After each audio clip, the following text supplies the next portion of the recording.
Yesterday at something else with McDonald's.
Clinical depression. Finding no pleasure in most or all activities. It's a TV show, and it's on Cambridge Community Television the last Wednesday of every month at 7:30. My name is Evan Fox, and I like to talk about the bright side of things.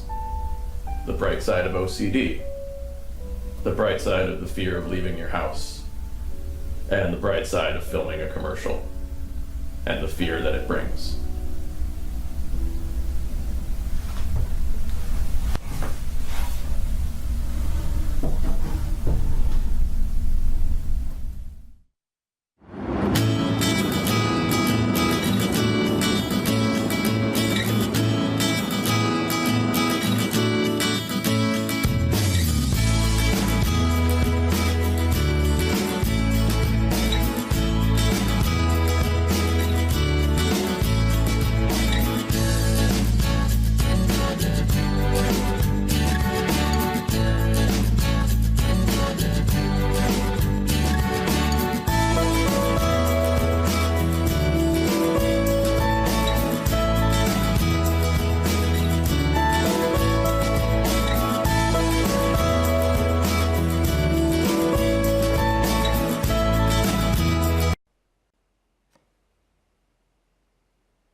Hallelujah, it's done.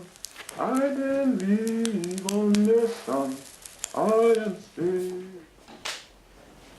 The people of Texas are informed that in accordance with a proclamation from the Executive of the United States, all slaves are free.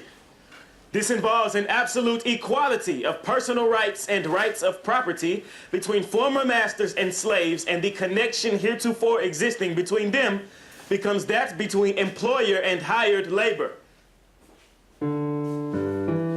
Historically, blacks were not free with any kind of communication from the government until June 19th. Juneteenth is the day in which enslaved individuals in Texas learned that they were free. Juneteenth is a day to pause and to reflect and to really assess where we are. When the announcement was made, the slaves began right away to celebrate and being thankful to God for being free. There was a time when we were not free to do what we wanted to do, couldn't go and come, families were destroyed and broken up. I think there's a lot of confusion today amongst the younger generation about what Juneteenth is and who celebrates Juneteenth. Every year on June 19th, African Americans in Texas gather to celebrate the Juneteenth holiday. The 19th of June is a special day, a day representing freedom from slavery.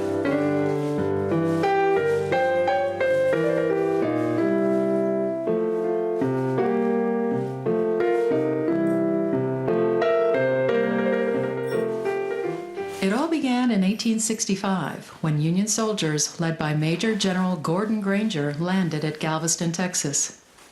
There, Granger stood outside Ashton Villa and announced that the Civil War had ended and that the enslaved were now free. This was 2.5 years after President Abraham Lincoln issued his Emancipation Proclamation. Granger's general order would finally free the last 250,000 slaves whose bondage had been essentially unaffected by Lincoln's proclamation. Galveston was a very important place. It was like New York City. Galveston was a metropolis.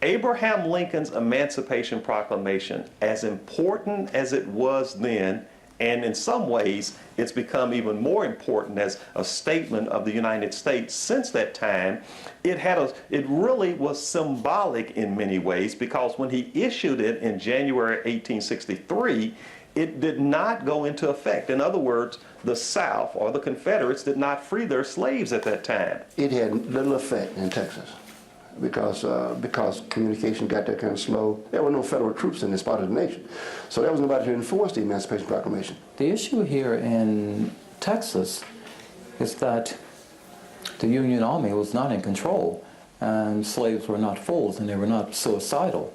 So to get up and walk off the plantation, indeed, if you were successful in escaping, that was one story. But generally, the powers that be still control and could still marshal a force to recapture and perhaps mutilate the slave in one way or another, if not kill. No one knows for sure why it took 2.5 years for this news to reach Texas. Some believe that the news was deliberately withheld to maintain the labor force on the plantations. Slaves in Texas worked mostly in East Texas and near the Gulf Coast. Slavery was also common in the Austin area and in Galveston. In East Texas, slavery there was very similar to what we think of slavery as having been in Alabama, Mississippi, Georgia, those kinds of places, that slaves lived on plantations and so forth. It was work from sun up to sundown, no pay, but food was what they could scrounge up, or they kept them happy, giving them chitlins, what we call chitlins, pig bellies, the skin, which we made cracklings. They lived in slave quarters. Most of them had dirt floors. Elsewhere in Texas, depending on the type of occupations and things, slaves worked a wide range of jobs. So consequently in Galveston, there were things that slaves could do there that were consistent with working in a shipping industry.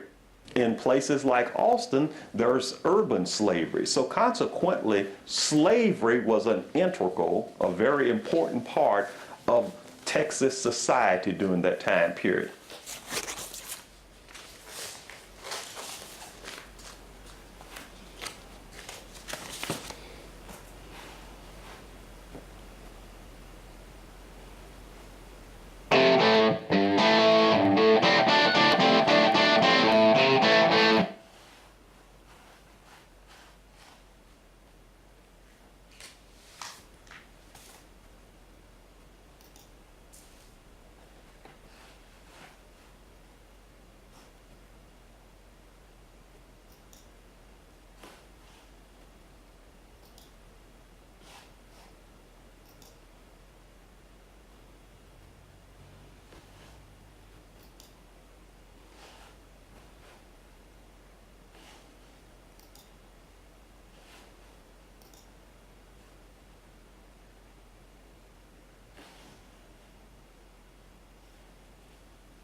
Hello, peace and blessings be upon you. I greet you with the ancient, really cordial of peace.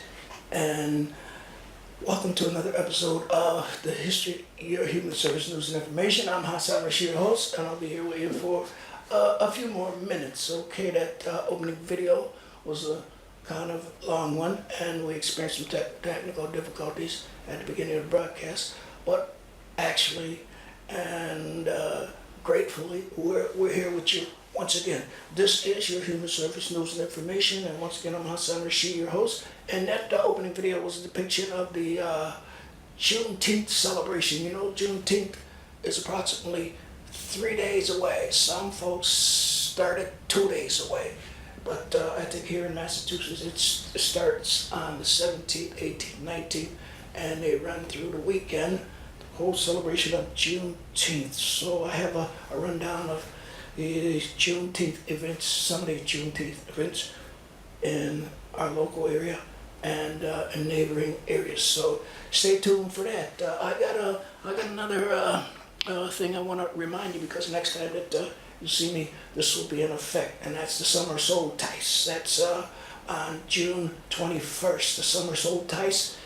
June 20th is Father's Day, so I extended Father's Day to Happy Father's Day greeting to all you fathers out there. And June 19th is, I think, the official day when the slaves were declared free in the Western Hemisphere, that is the United States. So we're going to try to get back to that. And also, I have some news for you on the female genital mutilation streams that we've been presenting to you time and time again at this broadcast, and the fact that a second doctor in the United States, you know, they say the female genital mutilation is rare in the United States, but that's not so. They have arrested a second doctor performing genital mutilation, but if time permits, we'll try to get a short video on about that to inform you about female genital mutilation. Next week on the Islamic portion of Human Service News and this information. We're gonna present you some facts that will prove that female genital mutilation is not Islamic. It's not Islamic, and there are some forces on the earth that have been saying that female genital mutilation is Islamic. It is not Islamic, and next week we're going to prove that to you. But right now I want to give this, share you with this, to get you in the spirit of the seasonal change that's coming up, okay? So don't you forget that. I don't want you to be left to suspend animation, because next time you see me, it will be summertime, okay?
depicted using Powtoon.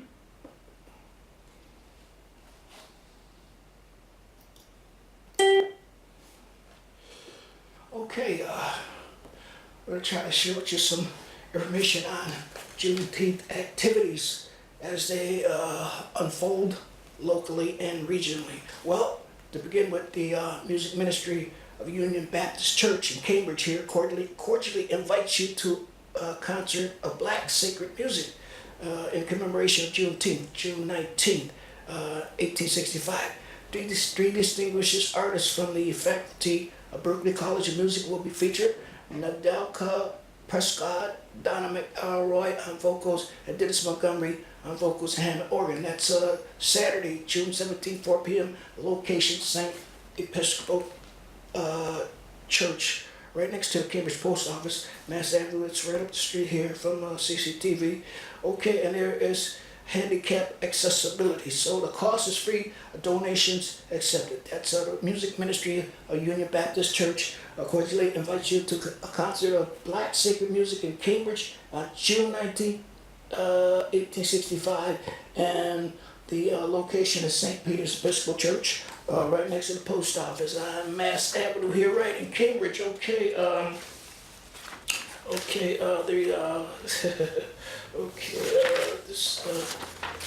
there's the Massachusetts Museum of African American History. Okay, they're having a Juneteenth celebration. That's on June 16, 2017, 6 to 8 p.m.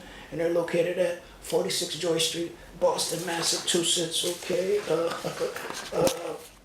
Okay, there's the the next one on the list is the we had the Museum of Science. Okay, that's Joy Street. Okay.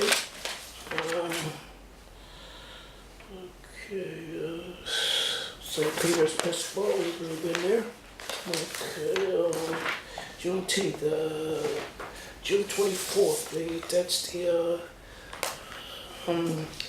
the Museum of Fine Arts, June 21st, 2017, 5 to 10 p.m. And the Museum of Fine Arts is located in Boston, so it's right on the Green Line. Okay, they're at the. There's so many things to go on there. There's the welcome commemoration marks performed by Umili Malaba Abdul, and there's the Dance Origination Nation Cultural Center, so they'll be performing too from 7 to 7:30, and there's so much more. That's the Museum of Fine Arts, located 465 Huntington Avenue in Boston, and they're offering something. It's in commemoration of Juneteenth. There's the Lynn Juneteenth. That's in Lynn, Massachusetts. That's Saturday, June 17th. There's the Roxbury there's Roxbury Juneteenth celebration at the Museum of National Center of African American Arts, Roxbury. That's June 19th, 4 to 7 p.m. That's 119 Walnut Avenue. There's